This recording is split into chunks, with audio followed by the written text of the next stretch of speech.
Hi friends, എല്ലാവർക്കും പൊടീസ് വേൾഡിലേക്ക് സ്വാഗതം. ഇന്ന് ഞാൻ വന്നിട്ടുള്ളത് ഗോതമ്പ് പൊടിയും നല്ല പഴുത്ത മാങ്ങയും ഉപയോഗിച്ചിട്ട് വളരെ എളുപ്പത്തിൽ തയ്യാറാക്കിയെടുക്കാൻ പറ്റുന്ന നല്ല ടേസ്റ്റി ആയിട്ടുള്ള ഹെൽത്തി ആയിട്ടുള്ള ഒരു പലഹാരത്തിൻ്റെ റെസിപ്പി ആയിട്ടാണ് കേട്ടോ. ഇത് നമുക്ക് ബ്രേക്ക്ഫാസ്റ്റ് ആയിട്ടോ ഈവനിങ് സ്നാക്കായിട്ടോ ഡിന്നറായിട്ടോ ഒക്കെ കഴിക്കാൻ പറ്റുന്ന ഒരു ഐറ്റമാണ്. ഇതിനൊപ്പം കറികളുടെ പോലും ആവശ്യമില്ല കേട്ടോ. വീഡിയോ കണ്ടുകൊണ്ടിരിക്കുമ്പം ഇഷ്ടമാവുകയാണെന്നുണ്ടെങ്കിൽ മറക്കാതെ ഒന്ന് ലൈക്കും കൂടി ചെയ്തേക്കണേ. അപ്പം നമുക്കിതെങ്ങനെ തയ്യാറാക്കി എടുക്കുന്നതെന്ന് ഒന്ന് നോക്കിയിട്ട് വരാം. പലഹാരം തയ്യാറാക്കി എടുക്കുന്നതിനായിട്ട് ആദ്യം തന്നെ വേണ്ടത് ഗോതമ്പ് പൊടിയാണ് കേട്ടോ. ഞാനിവിടെ 1 കപ്പ് ഗോതമ്പ് പൊടിയാണ് എടുത്തിട്ടുള്ളത്. അത് നമുക്കൊരു പാത്രത്തിലേക്ക് അങ്ങ് ഇട്ട് കൊടുക്കാം.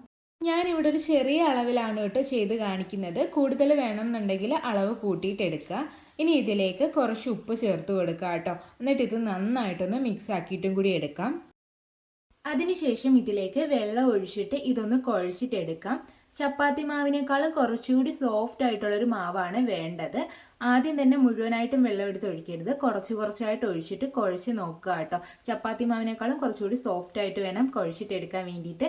സാധാ വെള്ളമാണ് കേട്ടോ എടുത്തിട്ടുള്ളത്, ചൂടുവെള്ളമൊന്നുമല്ല. ഞാനിവിടെ വെള്ളത്തിൻ്റെ അളവ് പറയുന്നില്ല കേട്ടോ. നമ്മൾ എടുക്കുന്ന ഗോതമ്പ് പൊടിക്ക് അനുസരിച്ചിട്ട് ഈ ഒരു വെള്ളത്തിൻ്റെ അളവിലൊക്കെ ചെറിയ ചെറിയ വ്യത്യാസങ്ങൾ വരും. അതുകൊണ്ട് വെള്ളത്തിൻ്റെ അളവ് ഞാൻ പറയുന്നില്ല. കുറച്ച് കുറച്ചായിട്ട് ഒഴിച്ചിട്ട് നല്ല രീതിയിൽ സോഫ്റ്റ് ആയിട്ട് കുഴച്ചിട്ടെടുക്കുക കേട്ടോ. അപ്പോൾ ഇതാ മാവ് ഞാനിവിടെ റെഡിയാക്കി എടുത്തിട്ടുണ്ട് കേട്ടോ. നല്ല സോഫ്റ്റ് ആയിട്ട് തന്നെ കിട്ടിയിട്ടുണ്ട്. ഇനി ഇതിൻ്റെ മുകളിലേക്ക് കുറച്ച് ഓയിലൊന്ന് ഒഴിച്ചു കൊടുക്കാം. ഞാനിവിടെ വെളിച്ചെണ്ണയാണ് കേട്ടോ എടുത്തിട്ടുള്ളത്. ഏകദേശം 1 ടീസ്പൂണോളമാണ് ഒഴിച്ചു കൊടുത്തിട്ടുള്ളത്. എന്നിട്ട് ഇതൊന്ന് മാറ്റി വെക്കാം കേട്ടോ. ഒരുപാട് സമയമൊന്നും റെസ്റ്റ് ചെയ്യാൻ വെക്കേണ്ട ആവശ്യമില്ല. നമുക്കിതിലേക്ക് ഒരു ഫില്ലിങ്ങും കൂടി ആവശ്യമായിട്ടുണ്ട്. അത് തയ്യാറാക്കി എടുക്കുന്ന സമയം വരെ മാത്രം ഇതൊന്ന് മാറ്റി വെച്ചാൽ മതിയാവും കേട്ടോ. അടുത്തതായിട്ടൊരു മിക്സിയുടെ ജാറിലേക്ക് അണ്ടിപ്പരിപ്പ് ചേർത്ത് കൊടുക്കുക കേട്ടോ. ഞാനിവിടെ ഒരു 5 എണ്ണമാണ് ചേർത്ത് കൊടുക്കുന്നത്. അതുപോലെ തന്നെ ഒരു 5 ബദാമും കൂടി ചേർത്ത് കൊടുത്തിട്ടുണ്ട് കേട്ടോ. ഇത് തന്നെ ചേർക്കണം എന്നില്ല, ഇഷ്ടമുള്ള നട്ട്സൊക്കെ ചേർത്ത് കൊടുക്കാം. കപ്പലിൻ്റെയൊക്കെ കയ്യിലുണ്ടെങ്കിൽ അത് ചേർത്ത് കൊടുക്കാം.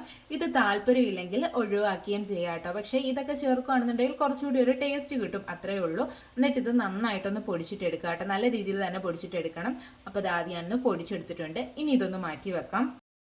അടുത്തതായിട്ട് ഞാനിവിടെ എടുത്തിട്ടുള്ളത് ഒരു മാങ്ങയാണ് കേട്ടോ. ഈ ഒരു വലിപ്പത്തിലുള്ള ഒരു മാങ്ങയാണ് എടുത്തിട്ടുള്ളത്. നന്നായിട്ട് പഴുത്ത മാങ്ങയാണ് കേട്ടോ എടുത്തിട്ടുള്ളത്. ഇതിൻ്റെ ഒരു തൊലിയൊക്കെ ഒന്ന് മാറ്റിയിട്ട് ഞാനൊന്ന് കട്ട് ചെയ്തെടുത്തിട്ടും കൂടി ഉണ്ട് കേട്ടോ. ഇനി ഈ മാങ്ങ നമുക്കൊരു മിക്സിയുടെ ജാറിലേക്ക് അങ്ങ് ഇട്ട് കൊടുക്കാം കേട്ടോ. ഞാനിവിടെ നേരത്തെ കാഷ്യൂവും ബദാമും ഒക്കെ പൊടിച്ചെടുത്തിട്ടുള്ള ആ ഒരു മിക്സിയുടെ ജാറിലേക്കാണ് ഇട്ട് കൊടുത്തിട്ടുള്ളത്. അതിനുശേഷം ഇതിലേക്ക് മധുരത്തിന് ആവശ്യമായിട്ടുള്ള ശർക്കര ചേർത്ത് കൊടുക്കാം. ഞാനിവിടെ 2 ടേബിൾ സ്പൂൺ അളവിലാണ് കേട്ടോ ശർക്കര ചേർത്ത് കൊടുക്കുന്നത്. ശർക്കര പൊടിച്ചതാണ് കേട്ടോ ചേർത്ത് കൊടുക്കുന്നത്. നമുക്ക് എത്രത്തോളം മധുരം വേണമോ അതനുസരിച്ചിട്ട് ചേർത്ത് കൊടുക്കുക. മാങ്ങയുടെ മധുരവും കൂടി ശ്രദ്ധിക്കണം കേട്ടോ. ശർക്കര താല്പര്യമില്ല എന്നുണ്ടെങ്കിൽ പകരം പഞ്ചസാര ചേർത്ത് കൊടുക്കാവുന്നതാണ്. ശർക്കരയാകുമ്പം കുറച്ചുകൂടി ഹെൽത്തി ആയിരിക്കും കേട്ടോ. ഇനിയിപ്പോൾ കയ്യിലുള്ളത് കല്ലും മണ്ണും പൊടിയൊക്കെയുള്ള ശർക്കരയാണെന്നുണ്ടെങ്കിൽ അത് കുറച്ച് വെള്ളത്തിലൊന്ന് പാനിയാക്കിയിട്ട് അരിച്ചൊഴിച്ച് ചേർത്ത് കൊടുക്കാം. അതിപ്പോൾ ചേർക്കണം എന്നില്ല കേട്ടോ, പിന്നീട് ചേർത്താലും മതി. അത് എപ്പോഴാണെന്ന് ഞാൻ പറഞ്ഞു തരാം. അതിനുശേഷം ഇതിലേക്ക് ഒരു നുള്ളളവിൽ ഉപ്പ് കൂടി ഒന്ന് ചേർത്ത് കൊടുക്കാം. മധുരം ഒന്ന് ബാലൻസ് ചെയ്യുന്നതിന് വേണ്ടിയിട്ടാണ്. ഇനി ഇതിലേക്ക് വെള്ളമൊന്നും ചേർത്ത് കൊടുക്കേണ്ട ആവശ്യമില്ല കേട്ടോ. നന്നായിട്ടൊന്ന് അരച്ചെടുത്താൽ മതിയാവും. അപ്പോൾ അത് ഞാനൊന്ന് അരച്ചെടുത്തിട്ട് വന്നിട്ടുണ്ട്. ഇനി ഇതൊന്ന് മാറ്റി വെക്കാം കേട്ടോ. നമ്മൾ എടുക്കുന്ന മാങ്ങ നാരുകളൊക്കെയുള്ള മാങ്ങയാണെന്നുണ്ടെങ്കിൽ ഒന്ന് അരിച്ചെടുത്ത് മാറ്റി വെക്കണം കേട്ടോ. അടുത്തതായിട്ട് ഞാനിവിടെ ഒരു ഫ്രൈയിങ് പാൻ ആണ് കേട്ടോ എടുത്തിട്ടുള്ളത്.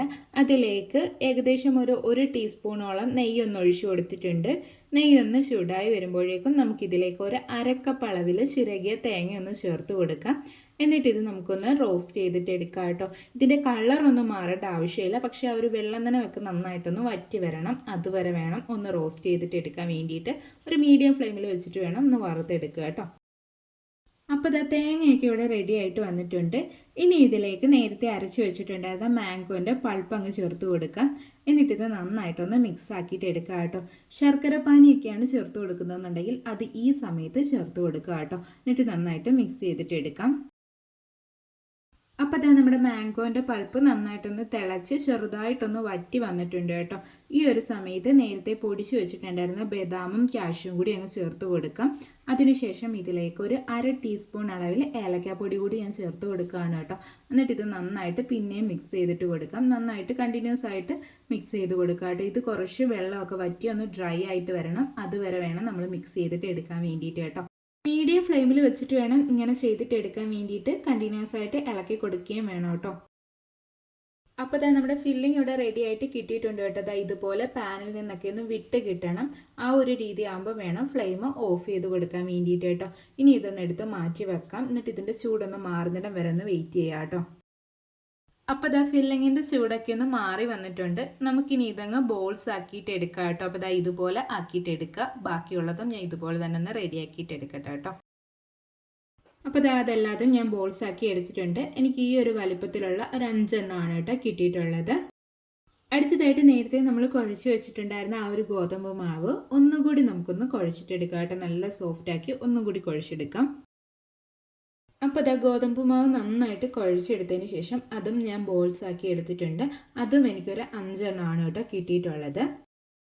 അടുത്തതായിട്ട് ഞാനിവിടെ ഒരു പ്ലാസ്റ്റിക്കിൻ്റെ കവറാണ് കേട്ടോ എടുത്തിട്ടുള്ളത്. വാഴയിലൊക്കെ ഉണ്ടെങ്കിൽ അതായാലും മതിയാവും. അതിലേക്ക് കുറച്ച് ഓയിലൊന്ന് തടവിയിട്ടാണ് വെച്ചിട്ടുള്ളത്.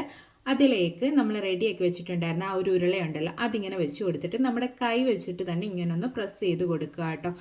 നമ്മൾ സോഫ്റ്റ് ആയിട്ടാണ് ഇത് കുഴച്ചെടുത്തിട്ടുള്ളത്. അതുകൊണ്ട് തന്നെ നല്ല രീതിയിൽ ആയി കിട്ടും കേട്ടോ. ഇങ്ങനെ പരന്ന് കിട്ടും. കുറച്ച് ബുദ്ധിമുട്ടുണ്ടെങ്കിൽ കുറച്ച് ഓയിലൊന്ന് കൈ തടവിയിട്ട് ഇങ്ങനെ പ്രസ് ചെയ്ത് കൊടുത്താൽ മതിയാവും. അതിനുശേഷം ഇതിലേക്ക് റെഡിയാക്കി വെച്ചിട്ടുണ്ടായിരുന്ന ആ മാംഗോൻ്റെ ഉരുളയുണ്ടല്ലോ അത് ഇതിലേക്ക് വെച്ച് കൊടുക്കുക. ആ ഫില്ലിങ് വെച്ച് കൊടുത്തിട്ട് ഇതങ്ങ് കവർ ചെയ്തിട്ട് എടുക്കുക. എന്നിട്ട് നമ്മുടെ കൈ വെച്ചിട്ട് ഒന്നും കൂടി ഒന്ന് ഉരുട്ടിയിട്ട് എടുക്കുക. എന്നിട്ട് പിന്നെയും ഇതിലേക്ക് വെച്ചിട്ട് നമ്മുടെ കൈ വെച്ചിട്ട് തന്നെ ഇങ്ങനെ പ്രസ് ചെയ്ത് കൊടുക്കുക കേട്ടോ. ഇത് ഇങ്ങനെ തന്നെ ചെയ്തെടുക്കണം എന്നില്ല കേട്ടോ. സാധാ രീതിയിൽ ചപ്പാത്തി തയ്യാറാക്കത്തില്ലേ, ചപ്പാത്തി പലകയിൽ വെച്ചിട്ട് ചപ്പാത്തി റോളർ വെച്ചിട്ട് പരത്തിയെടുത്താലും മതിയാവും. അന്നേരം എണ്ണ ഉപയോഗിക്കാതെ പകരം ഗോതമ്പ് പൊടി കുറച്ച് തൂവി കൊടുത്തിട്ട് പരത്തിയെടുത്താൽ മതിയാവും. ഒരുപാട് ഗോതമ്പ് പൊടി തൂവി കൊടുക്കരുത് കേട്ടോ. അപ്പോൾ അത് ആദ്യം ഞാനൊന്ന് പരത്തി എടുത്തിട്ടുണ്ട്. ഈ ഒരു തിക്നെസ്സിലാണ് കേട്ടോ ഞാനിവിടെ പരത്തി എടുത്തിട്ടുള്ളത്. നമ്മുടെ ഫില്ലിംഗ് ഒന്നും പുറത്തൊന്നും പോയിട്ടില്ല. ഒരുപാട് തിക്നെസ്സിൽ പരത്തിയെടുക്കേണ്ട ആവശ്യമില്ല കേട്ടോ. ഇനി നമുക്കിതൊന്ന് ചുട്ടിട്ടെടുക്കാം. അതിനായിട്ട് ഞാനിവിടെ ഒരു നോൺ സ്റ്റിക്കിൻ്റെ ദോശത്തവയാണ് കേട്ടോ എടുത്തിട്ടുള്ളത്. അതിലേക്ക് കുറച്ച് ഓയിലൊന്ന് ബ്രഷ് ചെയ്ത് കൊടുത്തിട്ടുണ്ട്. ഇനി ഇതിലേക്ക് നമ്മൾ പരത്തി വെച്ചിട്ടുണ്ടായിരുന്നത് ഇട്ട് കൊടുക്കുക കേട്ടോ. എന്നിട്ട് ഒരു സൈഡൊന്ന് കുക്ക് ചെയ്തിട്ട് എടുക്കാം. അതിനുശേഷം തിരിച്ചിട്ട് കൊടുക്കുക കേട്ടോ. അപ്പോൾ ഇതാ ഇതിൻ്റെ ഒരു സൈഡൊന്ന് കുക്കായി വന്നിട്ടുണ്ട്. അതിൻ്റെ മുകളിലത്തെ കളറൊക്കെ ഒന്ന് ചേഞ്ചായി വന്നിട്ടുണ്ട്. ഈ ഒരു സമയത്ത് നമുക്കൊന്ന് തിരിച്ചിട്ട് കൊടുക്കാം. എന്നിട്ട് അപ്പുറത്തെ സൈഡും ഒന്ന് കുക്ക് ചെയ്തിട്ട് എടുക്കാം. അപ്പോൾ ഇത് അപ്പുറത്തെ സൈഡൊക്കെ ഒന്ന് കുക്കായി വന്നിട്ടുണ്ട്. ഇത് വീണ്ടും ഒന്ന് തിരിച്ചിട്ട് കൊടുക്കാം. എന്നിട്ട് നമ്മുടെ ആ ഒരു തവി വെച്ചിട്ട് ജസ്റ്റ് ഒന്ന് പ്രസ് ചെയ്ത് കൊടുക്കുക കേട്ടോ. പ്രസ് ചെയ്ത് കൊടുക്കുമ്പോൾ തന്നെ ഇത് നന്നായിട്ട് വീർത്ത് വരും കേട്ടോ. അപ്പോൾ ഇതാ ഇത്രയേ ഉള്ളൂ. നമ്മുടെ കിടിലൻ ടേസ്റ്റി ആയിട്ടുള്ള മാംഗോ പറാത്ത ഇവിടെ റെഡി ആയിട്ടുണ്ട്. നല്ല ടേസ്റ്റാണ് കേട്ടോ. അപ്പോൾ എല്ലാവരും തയ്യാറാക്കി നോക്കണേ. നമ്മുടെ നാട്ടിലൊക്കെ ഇപ്പം മാമ്പഴക്കാലാണ്. കുട്ടികൾക്കൊക്കെ തീർച്ചയായിട്ടും ഇഷ്ടപ്പെടും. ഏത് നേരവും കഴിക്കാൻ പറ്റിയിട്ടുള്ള നല്ലൊരു പലഹാരമാണ് കേട്ടോ. അപ്പോൾ ഇത് ബാക്കിയുള്ള പറാത്ത എല്ലാതും ഞാനിവിടെ റെഡിയാക്കി എടുത്തിട്ടുണ്ട്. ഈ ഒരു അളവിൽ എനിക്കൊരു 5 എണ്ണമാണ് കേട്ടോ കിട്ടിയിട്ടുള്ളത്. ഞാനിവിടെ ചെറിയ രീതിയിലാണ് പറാത്ത തയ്യാറാക്കി എടുത്തിട്ടുള്ളത്. അതുകൊണ്ടാണ് 5 എണ്ണം കിട്ടിയിട്ടുള്ളത്. കൂടുതൽ വേണമെന്നുണ്ടെങ്കിൽ അളവ് കൂട്ടിയിട്ട് എടുക്കുക കേട്ടോ. നല്ല ടേസ്റ്റി ആയിട്ടുള്ള ഹെൽത്തി ആയിട്ടുള്ള ഒരു പലഹാരമാണ് കേട്ടോ. ഇത് നമുക്ക് രാവിലെയോ വൈകിട്ടോ രാത്രിയിലോ എപ്പോൾ വേണമെങ്കിലും കഴിക്കാൻ പറ്റുന്ന പലഹാരമാണ് കേട്ടോ. കറികളുടെ പോലും ആവശ്യമില്ല. അപ്പോൾ ഇതാ ഇതെല്ലാവരും ഒന്ന് ട്രൈ ചെയ്ത് നോക്കണേ. ട്രൈ ചെയ്ത് നോക്കിയിട്ട് ഫീഡ്ബാക്ക് പറയാൻ മറക്കരുത്. അപ്പോൾ ഇതാ അതൊരെണ്ണം എടുത്തിട്ട് ഞാനൊന്ന് മുറിച്ചിട്ടും കൂടി കാണിക്കുന്നുണ്ട്. നല്ല സോഫ്റ്റായിട്ടാണ് ഇരിക്കുന്നത് കേട്ടോ. ഇതിൻ്റെ ഉൾഭാഗം ഇതാ ഇങ്ങനെയാണ് ഇരിക്കുന്നത്. അതിൻ്റെ ഫില്ലിംഗ് ഒക്കെ ഈ രീതിക്കാണ് ഇരിക്കുന്നത് കേട്ടോ. അപ്പോൾ എല്ലാവരും ട്രൈ ചെയ്ത് നോക്കുക. വീഡിയോ ഇഷ്ടമായിട്ടുണ്ടെങ്കിൽ ലൈക്ക് ചെയ്യാൻ മറന്നു പോകല്ല. അതുപോലെ തന്നെ ആദ്യമായിട്ട് ചാനൽ കാണുന്ന കൂട്ടുകാരൊക്കെ ഉണ്ടെങ്കിൽ പ്ലീസ് ഒന്ന് സബ്സ്ക്രൈബ് ചെയ്ത് സപ്പോർട്ടും കൂടി ചെയ്യണേ. വീണ്ടും നല്ലൊരു വീഡിയോ ആയിട്ട് വരാം. Thanks for watching.